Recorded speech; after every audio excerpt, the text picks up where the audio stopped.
Puisque personne ne prend le relais, je vais dire, voilà, que Dieu te bénisse abondamment. Puisque personne n'a pris le relais, je vais dire deux mots sur ta prière. Il y a quelque chose qui a attiré mon attention également. Euh, Lorsque tu priais, Sœur Ingrid, tu as dit, donne-nous un cœur nouveau. Oui. Bon, d'accord. OK, c'est une demande qui est bien intentionnée vis-à-vis du Seigneur. Il est important également de voir ce que dit la parole de Dieu. Regardons dans Ézéchiel chapitre 11, verset 19 à 20. Ézéchiel chapitre 11, verset 19 à 20. Ézéchiel 11, verset 19 à 20. Donc, qui nous rappelle ce que le Seigneur fait au moment de la nouvelle naissance. Il est dit, je leur donnerai un même cœur et je mettrai en vous un esprit nouveau.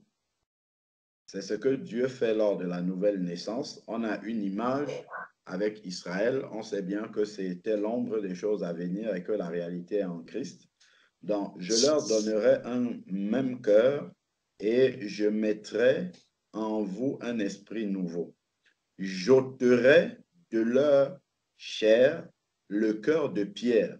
J'ôterai de leur chair le cœur de pierre et je leur donnerai un cœur de chair.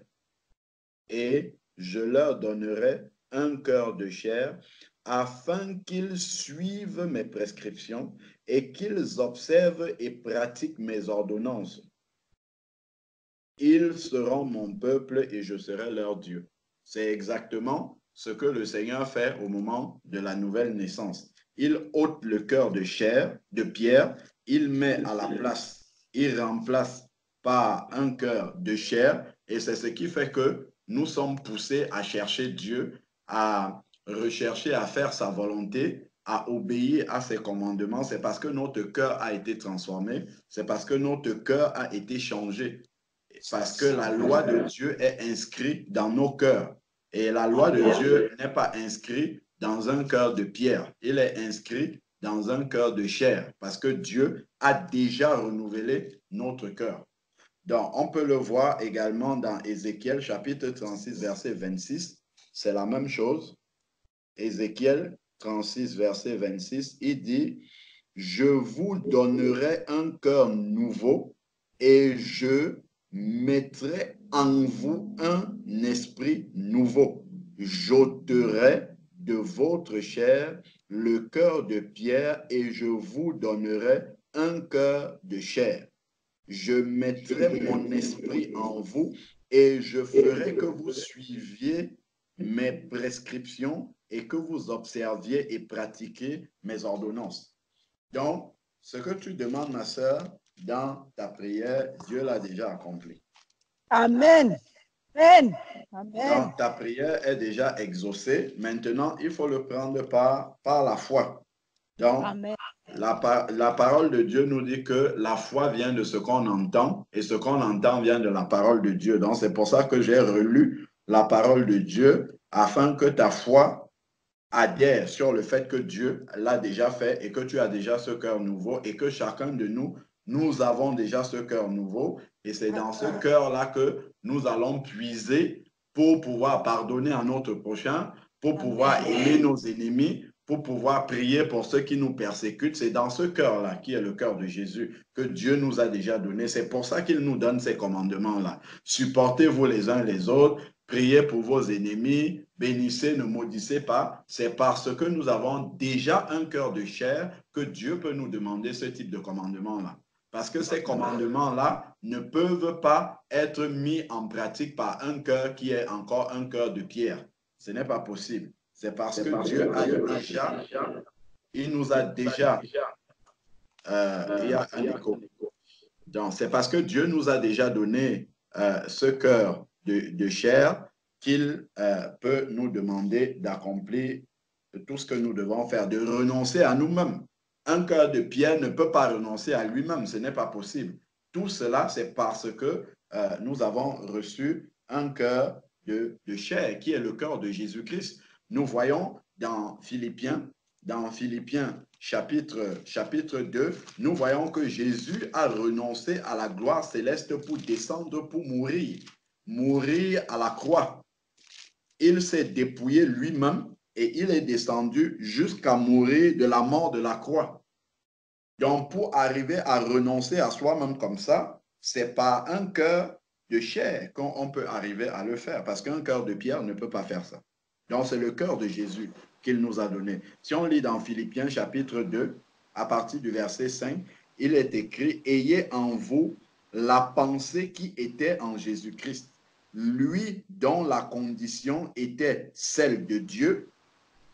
Il n'a pas estimé comme une proie à arracher d'être égal avec Dieu, mais il s'est dépouillé lui-même de la même manière que Dieu nous demande de renoncer à nous-mêmes.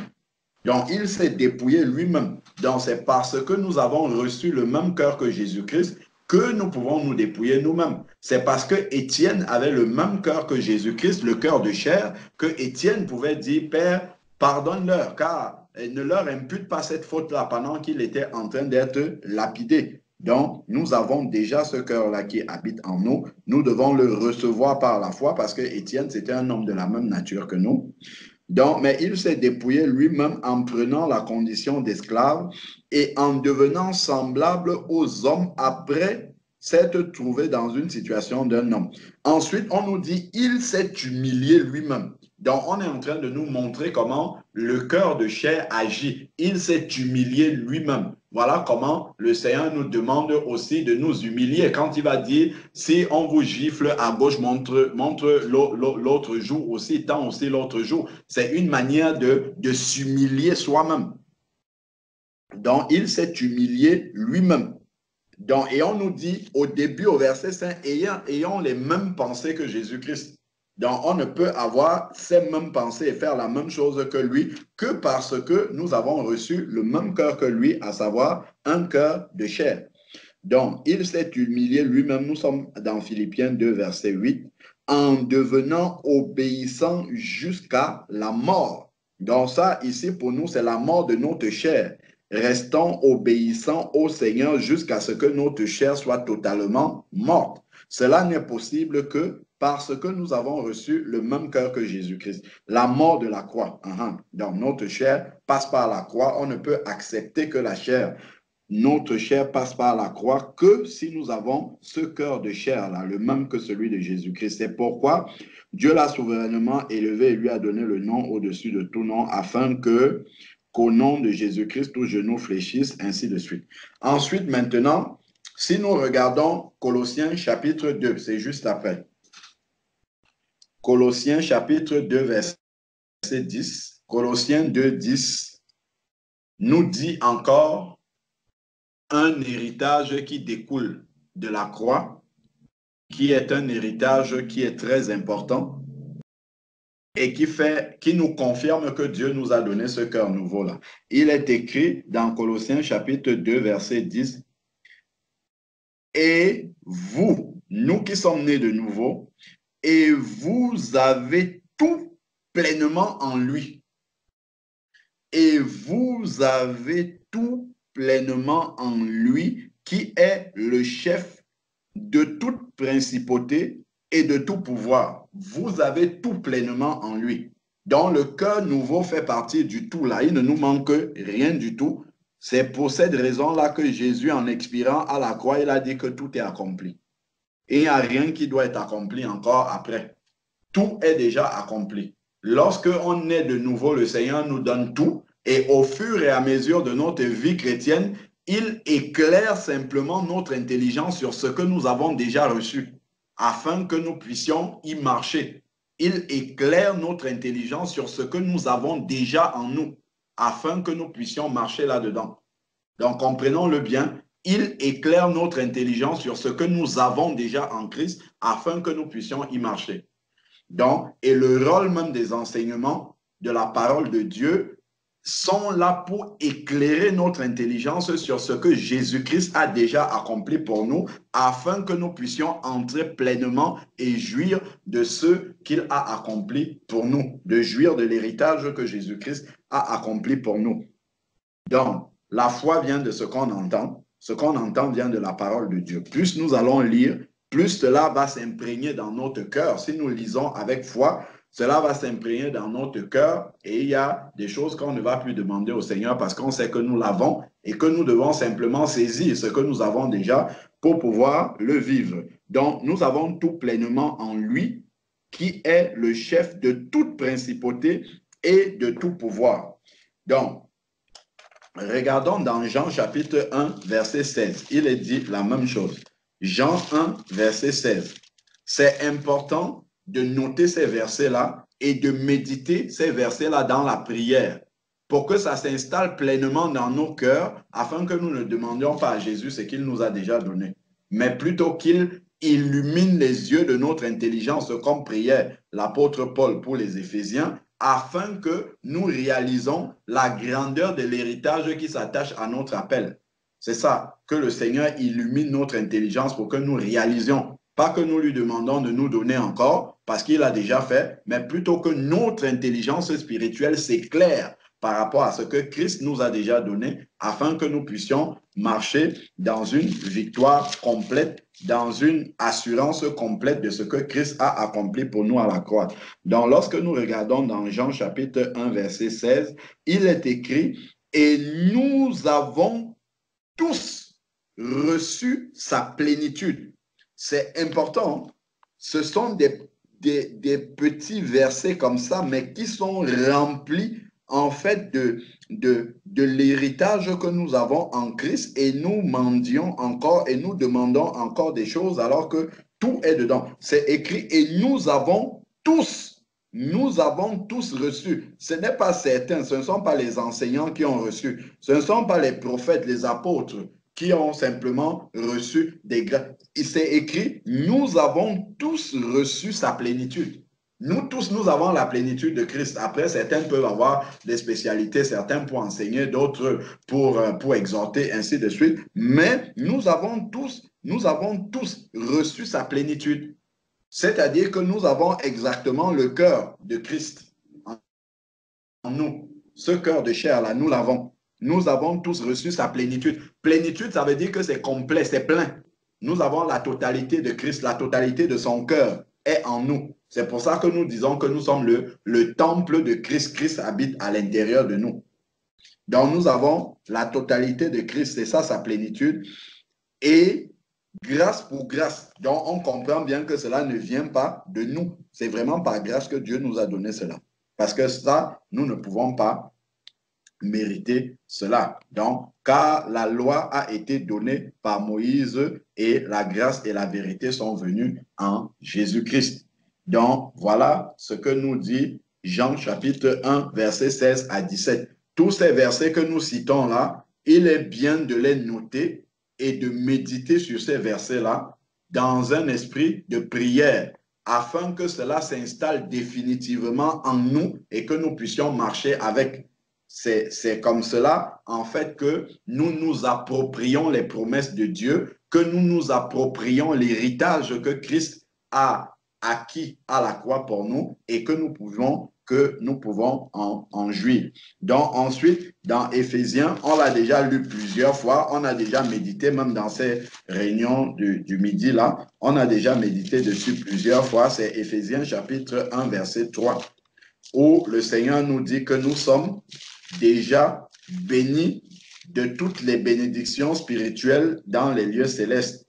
Donc, c'est ça, il dit, Éphésiens chapitre 1, verset 3, « Béni soit le Dieu et Père de notre Seigneur Jésus-Christ, qui nous a bénis. » Ce n'est pas qui va nous bénir, qui nous a bénis de toute bénédiction spirituelle dans les lieux célestes. Parmi les toutes bénédictions, là, un cœur de chair est une bénédiction spirituelle dans les lieux célestes. Un cœur de chair est une bénédiction spirituelle que nous avons déjà dans les lieux célestes. Donc, ça fait partie du tout ici. c'est dans toute bénédiction là, toute bénédiction spirituelle dans les lieux célestes, il y a le cœur de chair que nous avons reçu. Donc, quand un chrétien va dire, par exemple, priez pour moi afin que je puisse pardonner, ce n'est pas une prière qu'on doit faire parce qu'il a reçu le don de pouvoir pardonner déjà. Il faut simplement qu'il accepte ce don-là par la foi et qu'il le mette en pratique pour pardonner à ses ennemis, pour pardonner à ceux qui lui ont fait du mal, pour ôter la rancune de son cœur. Il faut juste qu'il accepte par la foi qu'il a reçu déjà cette délivrance-là de la part du Seigneur et que dans son cœur, il y a la capacité de pardonner, il y a la capacité de ne pas garder rancune, il y a la capacité de prier pour ses ennemis. Tout ça est dans le cœur de chair que nous avons reçu en Jésus-Christ. Dans toutes les bénédictions spirituelles, là, il y a cela. Et pour terminer, je termine par Hébreux chapitre 11, verset 1, qui nous parle de la foi. Parce que tout ce que nous disons là doit être pris par la foi. Donc, c'est dans un acte de foi que nous recevons cela. Si je peux le dire à la sœur Ingrid, ce n'est pas parce que je suis mieux qu'elle, c'est simplement parce que par la foi, je crois ce que Dieu a dit dans sa parole, tout simplement. Peut-être ma sœur ne le savait pas suffisamment, ou bien elle le sait, mais elle a oublié, donc il faut le lui rappeler. Un peu comme lorsque Jean-Baptiste a envoyé demander à Jésus si c'est lui qui devait venir ou bien si c'est un autre qu'il fallait attendre encore, alors que lui-même, il avait déjà dit avant, voici l'agneau de Dieu qui ôte le péché du monde. Jésus n'a pas dit, allez dire à Jean-Baptiste que oui, c'est moi qui devais venir, je suis le Messie. Non, Jésus lui a juste rappelé la parole de Dieu, parce qu'il savait qu'en lui rappelant la parole de Dieu, Jean-Baptiste, connaissant la parole, devait comprendre ce que ça signifie et son cœur devait être attaché à la parole et il saurait qu'effectivement Jésus est le Messie et qu'on ne doit pas en attendre un autre. Jésus lui a dit, allez dire à Jean, les aveugles voient, les paralytiques marchent, les sourds entendent. Voilà. Donc, les muets retrouvent la parole. Donc, il lui a juste dit ce que le Messie devait accomplir. Et ça, c'était suffisant comme réponse à Jean pour stimuler sa foi, pour qu'il revienne vraiment à la foi et que la vue, le fait qu'il était dans les tribulations en prison, que la vue ne vienne pas obstruer sa foi et qu'il oublie la parole de Dieu. Donc, c'est pour ça que nous finissons là par Hébreux chapitre 11, parce que tout ce que nous avons dit est à prendre par la foi. Or, Hébreux chapitre 11, verset 1, or, la foi, c'est l'assurance. La foi, c'est l'assurance. Je ne sais pas quand ceux qui ont des véhicules, quand nous partons souscrire à une assurance, quand notre véhicule est assuré, est-ce que quand nous conduisons, nous avons encore peur de faire l'accident? Si nous avons peur de faire l'accident, c'est peut-être par rapport aux dégâts corporels que nous pouvons avoir. Mais est-ce que nous avons encore peur pour notre voiture? En général, non. Parce que nous disons que nous sommes assurés. Nous savons que s'il arrive quelque chose à notre véhicule, il sera réparé ou on sera dédommagé. Donc, il parle d'assurance. Et ça encore, c'est l'assurance des hommes. C'est l'assurance des hommes qui sont faillibles. Donc, ce n'est pas parfait. Là, on parle de l'assurance parfaite ici. La foi est l'assurance, c'est-à-dire la certitude. La certitude des choses qu'on espère et la démonstration de celles qu'on ne voit pas. Donc, on commence à marcher comme si on possédait déjà manifestement, physiquement, de manière palpable la chose, alors que c'est une parole simplement qui nous donne cette certitude-là que nous allons l'avoir. Donc, ou que nous l'avons. Le salut, par exemple, nous ne pouvons pas toucher le salut. Mais nous avons cette assurance que nous l'avons. Pourquoi? Parce que la parole de Dieu nous dit que à ceux qui l'ont reçu, la parole de Dieu dans Jean 1, verset 12, elle a donné le pouvoir de devenir enfants de Dieu. Et comme nous avons accepté de recevoir la lumière et la parole de Dieu, nous sommes devenus par elle enfants de Dieu et nous le croyons. C'est pour ça que nous pouvons prier au nom de Jésus. C'est pour ça que nous pouvons imposer les mains aux malades et avoir la certitude que les malades seront guéris. Donc, c'est vraiment cette assurance-là que nous avons parce que le Seigneur a dit dans sa parole. Donc, voilà un peu la petite correction, ou en tout cas, oui, la petite correction que je voulais apporter sur la demande de notre sœur dans sa prière. Je sais que ça, c'est des prières que souvent plusieurs bien-aimés sont amenés à faire, mais c'est important de revenir sur nos prières et ne pas prier pour ce que Christ a déjà donné, mais de prier de manière plus ciblée, illumine les yeux de notre intelligence, comme nous pouvons voir dans Éphésiens chapitre 1, verset 18. L'apôtre Paul y prie justement pour ça. Donc voilà comment lui, il oriente sa prière. Excusez-moi, je vais encore lire ce verset-là pour que ça nous aide. Donc, ce passage-là, Éphésiens 1, verset 15 jusqu'au verset 18, il est écrit, c'est pourquoi moi aussi, ayant entendu parler de votre foi, donc ils ont la foi, dans le Seigneur Jésus et de votre amour pour tous et pour tous les saints, je ne cesse de rendre grâce pour vous. Je fais mention de vous dans mes prières. Donc voilà maintenant comment les prières de Paul étaient, pour que nous sachions comment prier. Parce que c'est important de prier conformément à la volonté de Dieu. C'est important de prier selon la parole de Dieu. Voilà pourquoi nous devons apprendre à prier. Lorsque nous lisons les prières de Paul, par exemple, ça nous enseigne sur la prière, sur ce que nous devons demander dans nos prières, afin que le Dieu de notre Seigneur Jésus-Christ, le Père de gloire, vous donne, qu'est-ce que Paul demandait? Un esprit de sagesse et de révélation. Donc, c'est l'esprit de révélation qui va venir te révéler que le cœur nouveau que tu demandes à Christ, là, tu l'as déjà en toi. Donc, un esprit de sagesse et de révélation qui vous le fasse connaître, que Christ vienne vous le faire connaître, qu'il, verset 18, qu'il illumine les yeux de votre cœur, ce cœur de chair-là, que les yeux du cœur s'ouvrent pour voir. Parce que nous, en fait, les yeux de notre cœur sont encore obstrués. Nous avons encore la cécité spirituelle au niveau des yeux de notre cœur. Et donc, nous prions pour que Dieu nous ouvre les yeux afin que nous voyons ce qu'il y a dans le cœur qu'il nous a donné. La capacité de pardonner, la capacité d'aimer son prochain, la capacité de supporter son frère, d'aimer ses ennemis, ainsi de suite. Donc, qu'il illumine les yeux de notre cœur, de votre cœur, de notre cœur, on va même le dire parce que ça nous concerne, qu'il illumine les yeux de notre cœur afin que nous sachions quelle est l'espérance qui s'attache à notre appel, c'est-à-dire le contenu du cœur de chair là que nous avons reçu. Les yeux de notre cœur nous permettent de voir ce qu'il y a dans ce cœur-là. Et c'est l'espérance qui s'attache à notre appel. Quelle est la glorieuse richesse de son héritage au milieu des saints? Dans cette richesse-là, il y a le cœur de chair, là-dedans. Et quelle est la grandeur surabondante de sa puissance envers nous qui croyons selon l'action souveraine de sa force.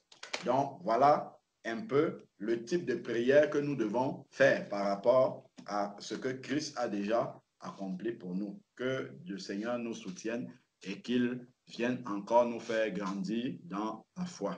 Amen. Amen.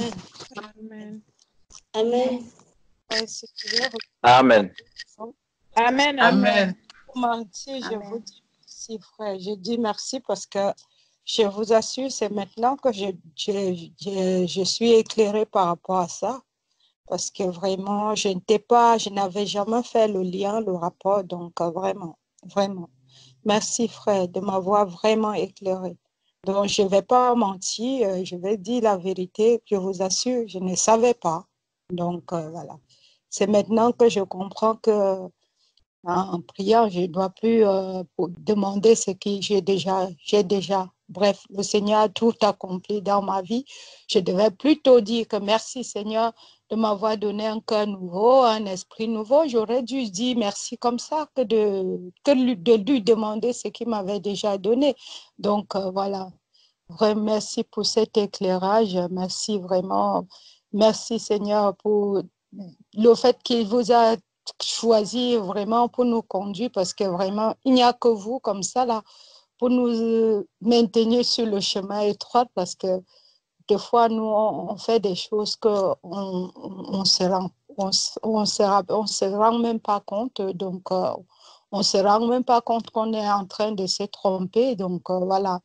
Et il n'y a que vous comme ça là pour nous ramener sur le droit chemin. Donc, Et je rends grâce à Dieu qui a permis que tu me reprennes parce que j'aime quand on me reprend. Ça, c'est sûr. Sois béni, frère. Encore merci. Amen. Amen. Amen.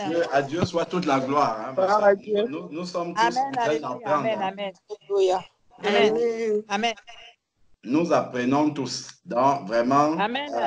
au fur et à mesure que nous avançons, nous aussi, on se corrige encore en lisant la parole de Dieu. Hein. Nous sommes loin d'être arrivés et nous apprenons tous. Donc, au fur et à mesure, c'est comme l'enfant qui commence à ramper, après qui commence à marcher, il tombe, les parents lui tiennent, ainsi de suite. Donc, vraiment, le Seigneur lui-même, par son esprit, c'est lui qui nous tient tous la main. Donc, ça nous aide tous également de pouvoir prier selon la volonté du Seigneur, parce que nous savons que Dieu exauce quand nous prions selon sa volonté. Et il est même content. Quand il voit que nous savons ce qu'il a accompli pour nous, il est content, parce que ça a coûté vraiment la vie à Jésus-Christ, son Fils unique. Ça a coûté la vie pour que nous puissions voir cela. Le Seigneur, son cœur est réjoui lorsqu'il sait que nous avons conscience de ce qu'il a accompli pour nous à la croix. Vraiment, que Dieu soit béni. Amen. Amen. Amen. Alléluia. Amen. Amen. Amen. Amen.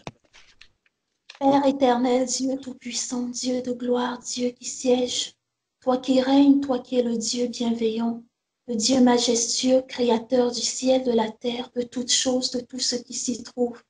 Toi qui nous maintiens en vie jusqu'à ce moment, et nous savons que tant que nous avons encore une once de ton souffle de vie en nous, tout espoir reste permis, que tu ne nous abandonneras pas.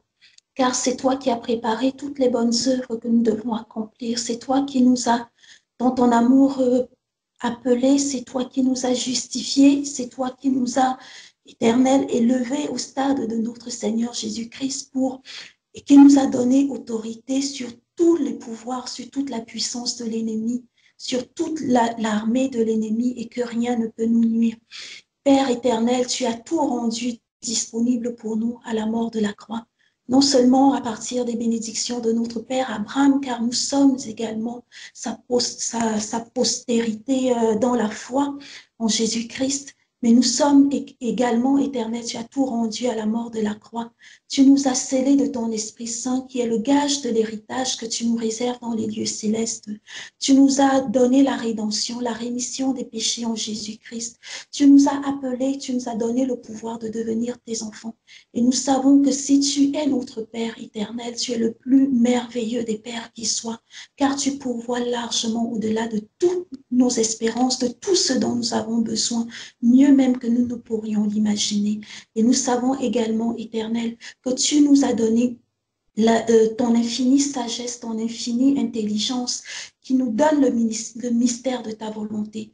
Mais Père éternel, nous doutons encore parfois. Nous sommes dans l'incertitude, nous manquons d'assurance en toi quand nous devons prendre des décisions, quand nous devons nous exprimer. Mais tu as déjà tout rendu disponible pour nous. Alors nous élevons à toi nos âmes et nous venons à toi nous joindre à la prière de ton apôtre Paul que tu as établi. Que tu illumines, comme disait notre frère, véritablement, ô Éternel, nos cœurs, les yeux de notre cœur, afin que nous comprenions, que nous prenions tout ce que tu as rendu disponible pour nous dans les lieux invisibles. Car tu as tout donné, Éternel, et tout ce que tu as rendu disponible est dans les lieux invisibles, mais c'est à nous d'aller le chercher par la foi. Que nous ayons cette foi inébranlable en toi, que nos guérisons, nos délivrances de toute captivité, de toute situation qui peut survenir, tout cela est déjà disponible, car si nous demandons selon ta volonté, tu es fidèle et juste pour nous le donner, et tout ce que nous demandons selon ta volonté, nous sommes sûrs dans l'assurance que tu nous l'as déjà donné. Nous te prions ainsi de répandre ta paix qui surpasse toute autre paix, qu'elle se répande en nous, que ta quiétude soit en nous, car nous savons que tu nous as déjà tout donné. Tu nous as donné une mesure de foi éternelle et nous te prions de l'augmenter, Père, car la foi fait partie des dons que tu donnes à tes enfants.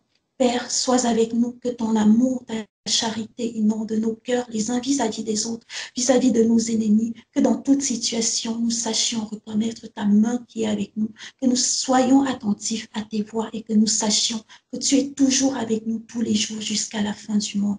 Béni soit ton saint nom, ô Père glorieux. Nous t'exaltons, nous te magnifions, Papa, au nom précieux de ton Fils Jésus-Christ.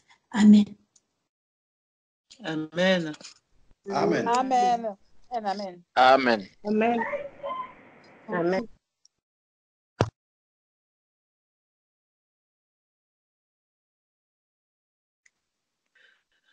Que ferais-je pour toi? Que ferais-je pour toi, Seigneur? Tu es tout fait pour moi. Que ferais-je pour toi? Que ferais-je pour toi, mon Dieu? Tu es tout fait pour moi. Tu m'as donné ta vie. Tu m'as donné ta vie. Tu m'as donné ton esprit. Tu m'as donné ton cœur, tu as tout fait pour moi. Tu m'as donné ta joie, mon Dieu, tu m'as donné ta paix. Tu as tout fait pour moi, Jésus, tu as tout fait pour moi.